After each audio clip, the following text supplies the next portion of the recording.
Hello everyone. कल मैंने आप लोगों को कॉन्केव मिरर के 6 कंडीशन बताए थे और कॉन्वेक्स मिरर के 2 कंडीशन बताए थे। इसके साथ साथ मैंने आपको how will you make differences between the mirrors और साथ साथ मैंने आपको यूजेस ऑफ मिरर और कॉन्जुगेट फोकी बताया था। कॉन्जुगेट फोकी का कॉन्सेप्ट हर मिरर के लिए अप्लाई होता है क्या? कौन से मिरर के लिए अप्लाई होता है? आज हम लोग आगे बढ़ने जा रहे हैं और आगे हम लोग आज देखने वाले हैं रेडियस ऑफ कर्वेचर और फोकल लेंथ के बीच क्या रिलेशन होता है। We are going to derive the relationship between focal length and radius of curvature of the spherical mirror. सारी चीजें भूल जाओ आप। क्लियर? पहले बोर्ड पर देखो ध्यान से, जो भी चीजें मैं आपको एक्सप्लेन करने जा रहा हूं, ठीक है? पहले इन शॉर्ट बताता हूं शॉर्टकट में कि रेडियस ऑफ कर्वेचर और फोकल लेंथ के बीच में क्या रिलेशन होता है। इधर देखो ध्यान से, ये कॉन्केव मिरर है, ऐसा हम सब लोग जानते हैं। यस और नो? ये प्रिंसिपल एक्सिस, ये पोल, ये फोकस, ये सेंटर ऑफ कर्वेचर। और आप लोग ये जानते हो पोल से लेके फोकस तक का जो डिस्टेंस होता है उसे फोकल लेंथ कहते हैं। यस और नो? पोल से लेके सेंटर ऑफ कर्वेचर तक का जो डिस्टेंस होता है उसे रेडियस ऑफ कर्वेचर होता है। क्लियर है? आर और एफ के बीच में जो रिलेशन होता है वो ये होता है, आर इज इक्वल टू 2 यानी रेडियस ऑफ कर्वेचर जो होता है वो फोकल लेंथ का डबल होता है। फोकल लेंथ अगर 10 सेंटीमीटर है तो रेडियस ऑफ कर्वेचर, हाँ, जैसे डायमीटर जो होता है ना वो रेडियस का, डायमीटर रेडियस का, समझना आप तो डायमीटर रेडियस का डबल होता है। समझ है सभी को? और रेडियस डायमीटर का in the same way focal length radius of curvature का हाफ होता है। या 2 नीचे ले आओ तो बात वही आ जाएगी। क्लियर है? समझ गए? Focal length radius of curvature का हाफ होता है या radius of curvature focal length का डबल होता है। मुझे आपसे ज्यादा उम्मीद नहीं है, फॉर्मूला बिल्कुल गौड़ के पीछे ना, आर बराबर 2 क्लियर? ये रिलेशन हम लोग प्रूव करने जा रहे हैं। He is telling you derive the relationship between radius of curvature and focal length of the mirror. Scene clear है? कोई दिक्कत? तो ये रिलेशन हम लोग बेटा आज प्रूव करने जा रहे हैं रेडियस ऑफ कर्वेचर और फोकल लेंथ के बीच में। क्या रिलेशन प्रूव करने जा रहे हैं by the way? R is equal to 2 है। इससे पहले कि ये रिलेशन प्रूव करवाऊं, कुछ बेसिक फंडामेंटल्स जो हम लोग के काफी पुअर होते हैं तो मैं उनको क्लियर करा दूं, क्योंकि वो सब लगेंगे अभी, है ना? तो फटाफट जल्दी जल्दी बताते जाना। ये अगर 30 डिग्री का एंगल है तो ये क्यों अल्टरनेट एंगल है? ये तो आप सब जानते हो, मुझे मालूम था। ये एंगल अगर 30 डिग्री है तो ये क्यों? इनको करस्पॉन्डिंग एंगल बोलते हैं। ये भी आप जानते हो? अच्छा आप ये जानते हो तो ये बताओ, ये इंसिडेंट रे है, ये रिफ्लेक्टेड रे है, this is the normal at the point of incidence. ये कौन सा एंगल है? इंसिडेंस एंगल किस किस के बीच में बनता है?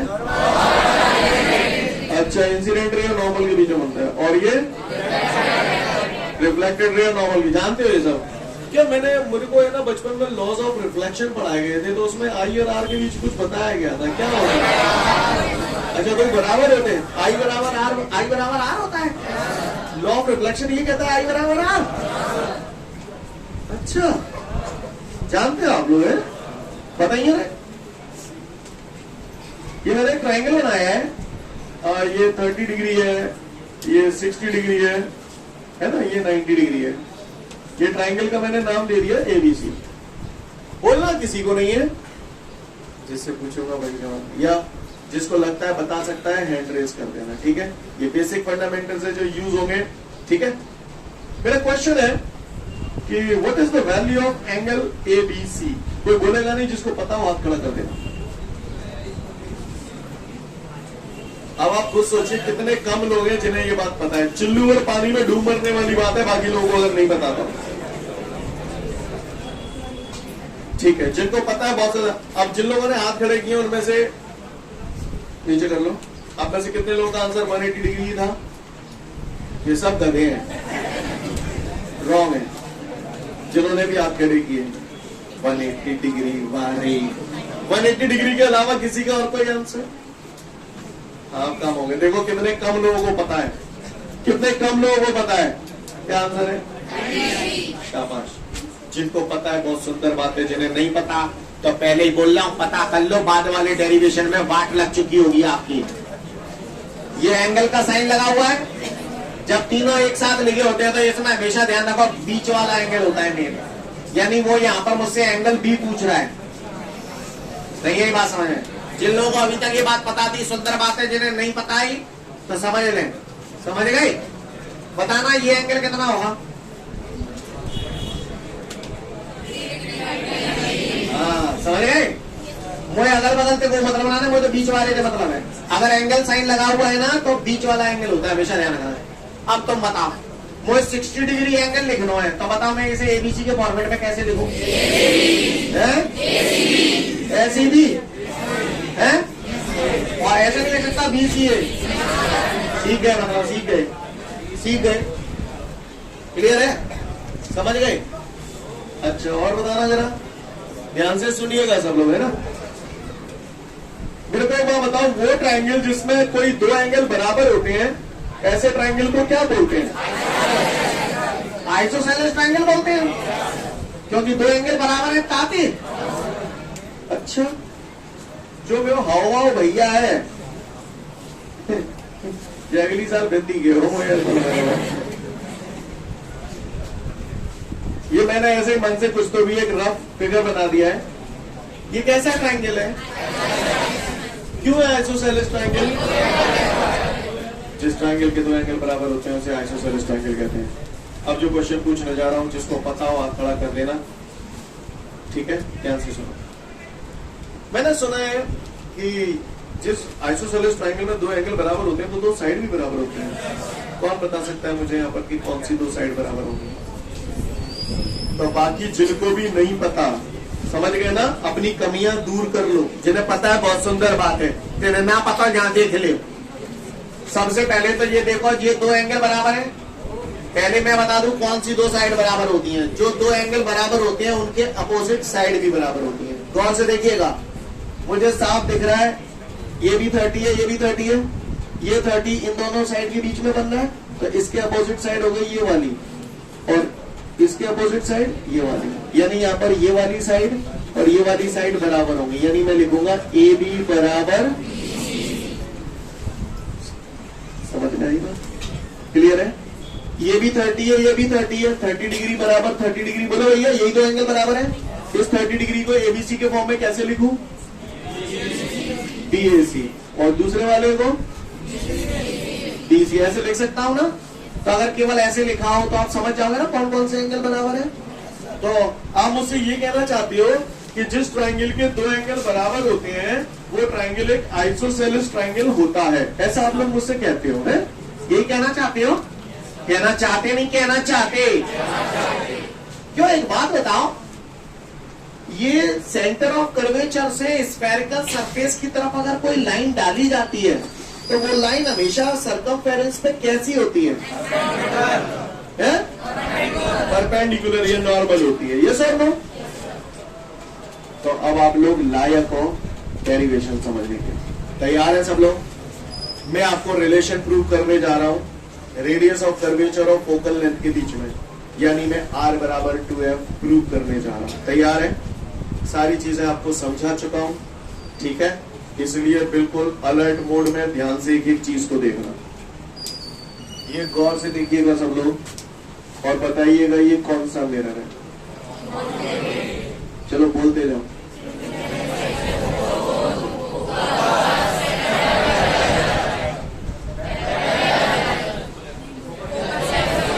इंसिडेंट रे है, प्रिंसिपल एक्सिस के पैरेलल आ रही है, रिफ्लेक्शन के बाद सीन क्लियर है? ए बी इंसिडेंट रे हो गई और बी से ये आ गई, क्या नाम दे दूं? सी नहीं दे सकता, सी इसको दे चुका हूं, डी दे दूं। A B is the incident ray, B D is the reflected ray. ये इंसिडेंट रे हो गई, ये रिफ्लेक्टेड रे हो गई, तो ये क्या हो गया? Point of incidence. Point of incidence पे क्या डलता है? कहां से डालू? नॉर्मल। अब मुझे दिख रहा है स्फेरिकल सरफेस है, स्फेरिकल सरफेस पे परपेंडिकुलर ड्रॉ करना है, नॉर्मल ड्रॉ करना है। कहां से करूं? सेंटर ऑफ कर्वेचर से। तो सेंटर ऑफ कर्वेचर से ये जो लाइन आएगी इसको मैं क्या बोलूंगा, नॉर्मल, इसलिए मैंने इसे एन से डिनोट कर दिया। A B is the incident ray, B D is the reflected ray, C B N is the normal. Got it everyone? अब मैं इतना सब कुछ पढ़ा चुका हूं, आप बता दो मुझे यहाँ पर इंसिडेंस एंगल बनाना है, बताओ फिगर में कहाँ बनाऊं? सब लोग अपने अपने मन में सोचें, एक्टिव रहे, बस एक्टिव रहे, खुद मन में सोचना है, बस चिल्लाने की जरूरत नहीं है। इंसिडेंस एंगल आपको मालूम है किस किस के बीच में बनता है, सब अपने मन में बना लो, मैं भी बना रहा हूं, समझ गए? क्योंकि इंसिडेंट रे और नॉर्मल के बीच में बनता है। रिफ्लेक्शन एंगल का बनेगा, खुद ही बना लो अपने मन से।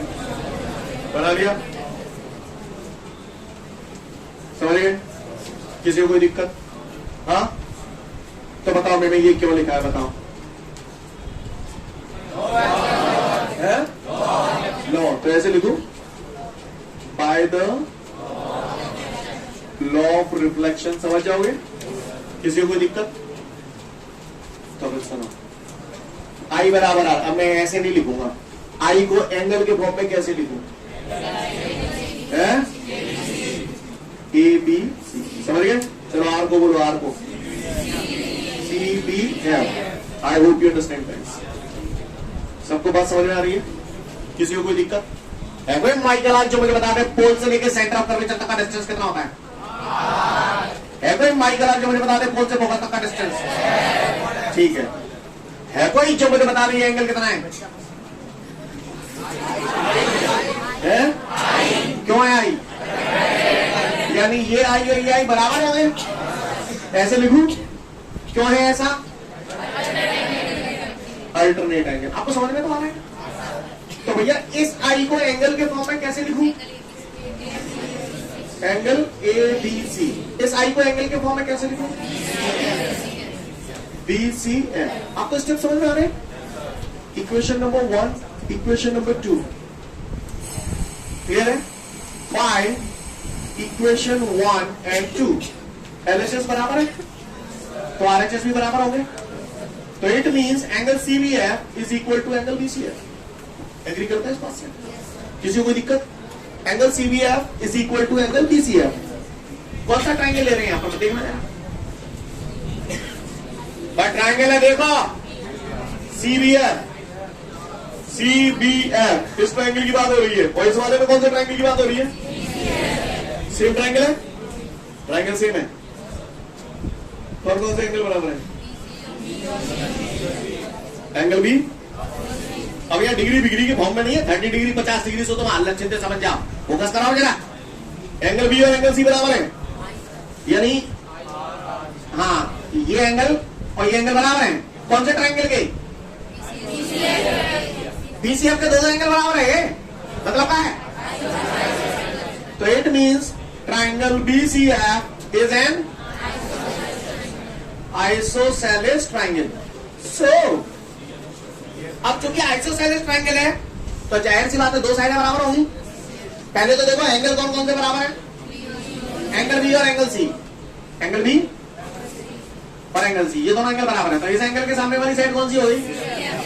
CF। और इस एंगल के सामने वाली साइड BF। तो it means BF is equal to CF। यहां तक किसी को कोई दिक्कत?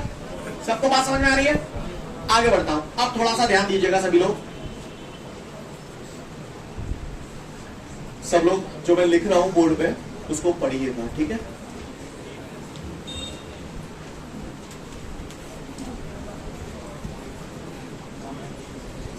If point B is very close to point P, क्या लिखा है पढ़ो?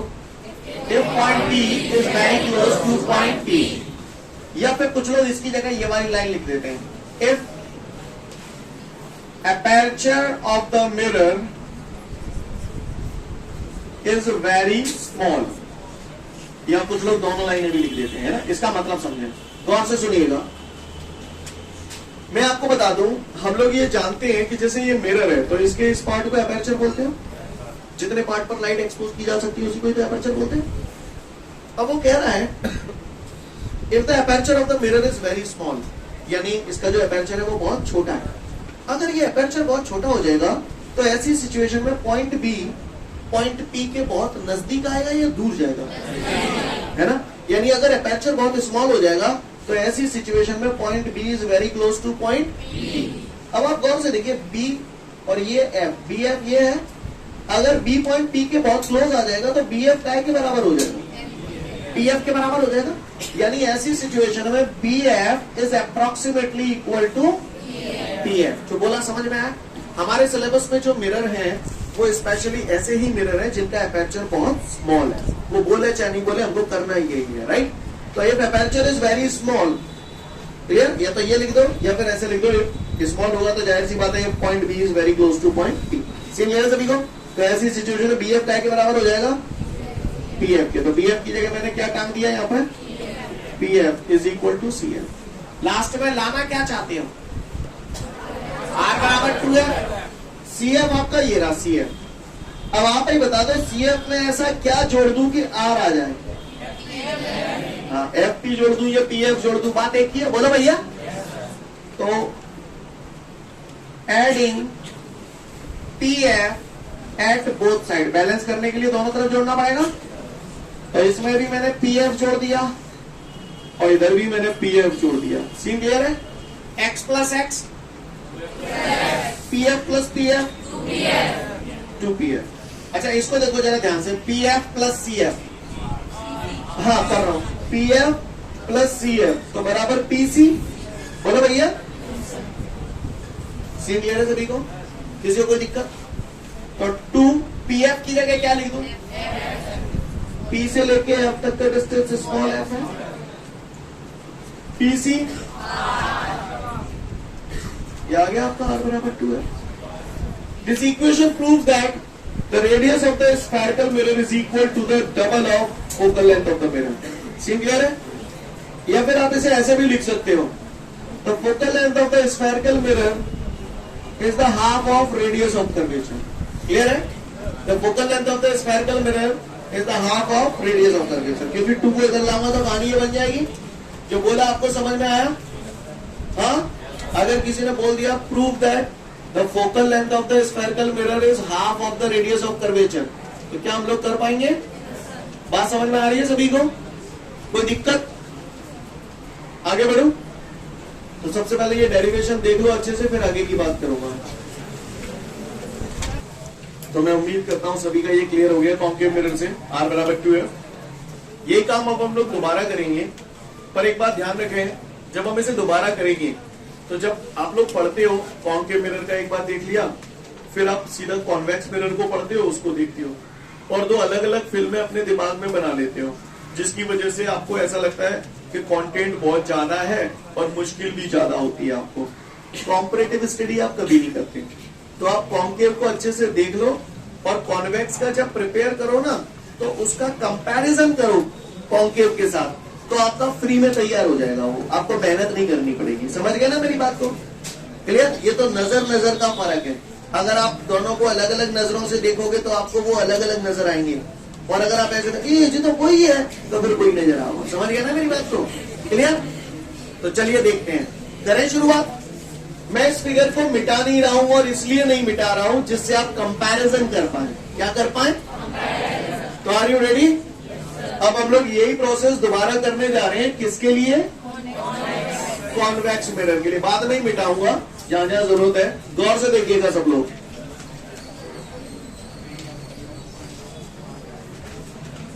बच्चों कौन सा मिरर है ये? कॉन्वेक्स मिरर है। What about this? What is it? What is it? What is it? What is it? बस पागल से मत बनो सुन लो। जहां मैं कचू ना आ रहा हूँ, रे पैरेलल आ रही है, फोकस पे जा रही है, तो बच्चों में मैंने पैरेलल ले ली। ए बी इंसिडेंट रहती, मैंने भैया ए बी इंसिडेंट ले ली। अब जहां में पैरेलल आ रही है, पैरेलल इसमें पैरेलल आती है तो फोकस से जाती है, इसमें अब ये होती है। तो जब मिरर पर जाए कैसे मुचका दे अरे हंसते, बोलो भैया। तो ये रिफ्लेक्टेड रे, जैसे रिफ्लेक्टेड रे आपने बीडी नाम दिया था, यहाँ भी मैंने बीडी नाम दे दिया रिफ्लेक्टेड रे। बोलो भैया, ये इंसिडेंट पॉइंट हो गया। क्लियर है? जो लाइट रे पैरेलल आती है, फोकस से होकर जाती है या जाती हुई अपीयर होती है। तो इतने जो चचा देख रहे होंगे मैंने, ये फोकस से आपको ये अपीयर होगी। अरे क्लियर है सभी को? हो गया? इतना प्रोसेस हो गया। फिर आपने ये क्या डाला है डॉट डॉट करके, इसमें नॉर्मल कहां से डालू? सेंटर ऑफ कर्वेचर से खुद ही देखो यहाँ में सेंटर ऑफ कर्वेचर कहाँ है, और कौन से पॉइंट पे नॉर्मल ड्रॉ करते हैं? Point of incidence. ये पॉइंट ऑफ इंसिडेंस है, जीरो सेंटर ऑफ कर्वेचर, ये नॉर्मल है। नॉर्मल को एन नाम दे दो, सॉरी नहीं भाई, सेम टू यू है।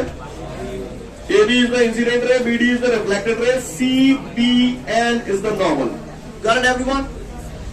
पोल से लेके सेंटर ऑफ कर्वेचर तक का डिस्टेंस, पोल से लेके फोकस तक का डिस्टेंस क्लियर है? अब अपने मन में बना, जैसे जहां में आई आर बनाई है, सोचो आई जहां में कहां बनेगा, सोचो खुद ही सोचो, सोच चलाई मन में सोच ले, ये बनाया आपने, क्योंकि इंसिडेंट रे नॉर्मल के साथ जो एंगल बना दिया आई आर, सोचो R, reflected ray reflected ray normal के साथ जो एंगल बनाती है, नहीं है, अरे तो आगे आपको जे आर है तो जे कितने होगा? कौन सा करो आर, कौन सा करो जे आर हो, कौन सा करो जे आर हो, क्यों क्यों क्यों? वर्टिकली अपोजिट एंगल है, ये लाइन देखो और क्रॉस बनने है भैया। हाँ सी क्लियर है? क्या आ रही है तुम बता दो, मैं तुम्हें मान जाऊंगा बगैर नोट्स देखे। जे एंगल कितने हो? कौन सा भाई, कौन सा ये आई वहां काय थे? कॉरेस्पॉन्डिंग एंगल है। वेल डन बच्चों, मैं खुश हुआ। इधर देखो, ये एंगल आई है तो ये भी तो आई होगा। ये देखो लाइन, देखो इस लाइन को दिखा रहा हूं, ये वाली लाइन क्लियर? ये दो पैरेलल लाइन ये रही, एक ये रही, अबे नहीं आई, अबे ना आई, आ गई। शांत मोड में बैठ जाओ और ध्यान से देख लो। रेडी? पूरा डेरिवेशन में करने जा रहा हूं। आपने देखा फिगर देखने में अलग जरूर लग रहा था लेकिन पैटर्न सेम था, राइट? अब आगे देखिएगा ध्यान से सभी लोग।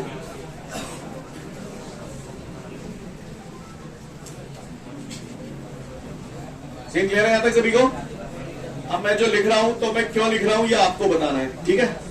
पहले बताओ, ये आई और ये आई बराबर है, ऐसे लिख दूं आई बराबर आई, क्यों लिखूं? Because corresponding angle, right guys? चलो एंगल के फॉर्म में बोलो, ये वाला आई कैसे लिखूं? ए बी एन, और दूसरे वाले को, दूसरे वाले आई को चाहे तो बीसीएफ लिख दो या एफसीबी लिख दो, बात नहीं कही है, तो क्या करूं? बीसीएफ, बच्चा फेल, बीसीएफ। क्लियर है? आगे आगे बढ़ू। अच्छा आप ध्यान देना, अदरवाइज दिक्कत होगी, आपको समझ नहीं आएगा, समझ नहीं आया बताना मुझे ऐसा मैंने क्यों लिखा है। हमने थोड़ा अंदाज बदलना है।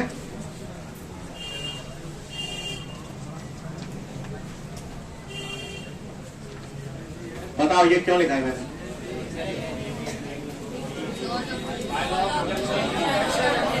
शाबाश, ये बोला by the law of reflection. Clear है? समझ गए सब लोग?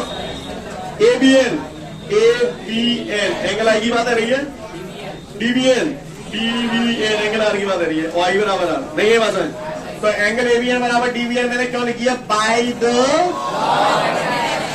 Law of reflection. तो आप बताओ एंगल एबीएन की जगह पे डीबीएन टांग दूं यहाँ पे?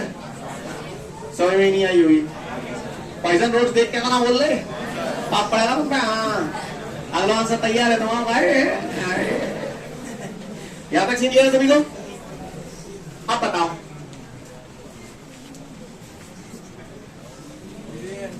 भैया, बताओ मैंने किस आधार पर लिखा? समझिए आप तो देखो ना डीबीएन, डीबीएन एंगल आर की बात हो रही है, एफबीपी, एफबीपी आर की बात हो रही है, बरोबर है? क्यों? Because vertically opposite angle. समझ में आया? तो क्या डीबीएन की जगह एफबीसी टांग दो? टांग दू। यहां तक काऊ को परेशानी? अगर इतने नहीं बात समझ में आ गई तो फिर बात ही का आई। कौन सा ट्रायंगल है? समझिए क्योंकि देखो BCF और यहाँ भी BCF ही आ रहा है, यानी इस ट्रायंगल की बात हो रही है, ले देखिए BPF, सही बोल रहा हूँ ना। अब इसमें कौन कौन से एंगल बराबर है लाला रे? एंगल B और एंगल C। एंगल B ये रहा, ये वाला, और एंगल C बोलो तो ये वाला, ये दोनों एंगल बराबर कह रहा है। अब ये दोनों बराबर है, तो अपोजिट साइड बराबर होगी, जाके अपोजिट साइड कौन सी आ गई? तो जाके में है, हाँ, तो इसका मतलब ये हुआ triangle BCF is an isosceles triangle. So नहीं आई, जनरल क्लियर है वो? हाँ भाई बता दो। If the aperture of the mirror is very small, point B is very close to point P, तो PF क्या के बराबर है? जाओ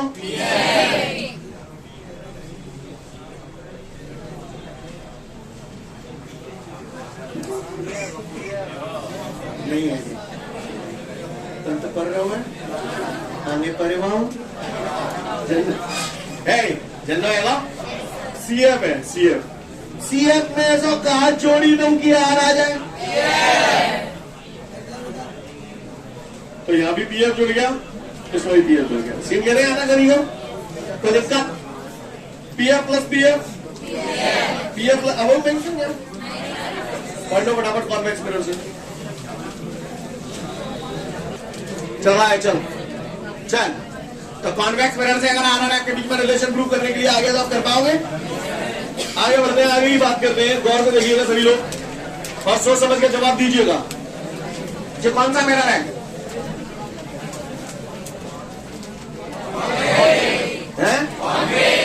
कॉन्केव मिरर है। लिसन एवरीवन, ये इसका पोल है, ये इसकी सेंटर ऑफ कर्वेचर है, ये इसकी कौन है? Radius of curvature. आप बताना जरा, अगर स्फेरिकल सरफेस ऐसा होता तो जाके रेडियस ऑफ कर्वेचर और ज्यादा होती या कम होती? ज्यादा। अब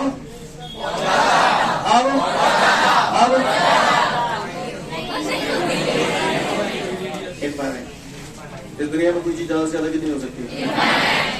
कोई अगर मुझसे पूछता है प्लेन सरफेस की रेडियस ऑफ कर्वेचर कितनी होती है, तो बोल देना इनफाइनाइट। क्या?